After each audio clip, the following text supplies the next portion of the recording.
Hi everyone, Ohio State Senator Ken Smith here. Welcome to In Case You Missed It State House Edition, Terrible Tariffs Edition for the week ending April 12th. The Ohio House passed their version of the state budget this week, and we'll discuss that in the coming weeks. But the biggest recent economic news is the on-again, off-again drama surrounding all the Trump tariffs. President Trump has only had two major economic positions, tax cuts for the wealthy and global tariffs. The problem is neither of these are good for Ohio's middle class.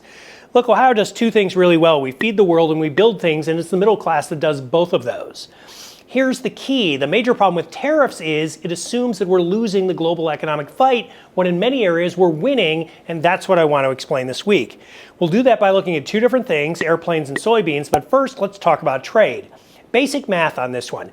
The USA is only 8% of the world's population. We need to sell our stuff to other countries. Employment grows when markets expand. If markets shrink, jobs go away. So how does that affect airplanes? There are two major airplane manufacturers in the world, Airbus, based in France, and Boeing, based in the US. The number one state in the Boeing supply chain is Ohio. Boeing sells 2/3 of their planes outside of the country. So if tariffs drive up costs for Boeing, Airbus will get more of the international market. As CNBC reported, quote, tariffs would drive up the costs of key aerospace parts, unquote, which could jeopardize jobs here in the Buckeye State. But it's not just industry that'll suffer, also farming.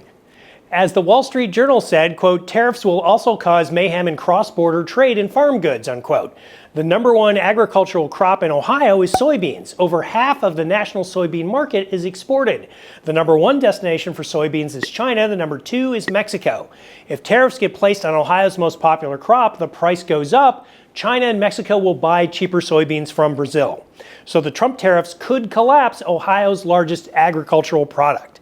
Those details are why the Wall Street Journal has described the Trump tariff policy as, quote, the dumbest trade war in history, unquote. If markets shrink, businesses lose money, and then people lose jobs.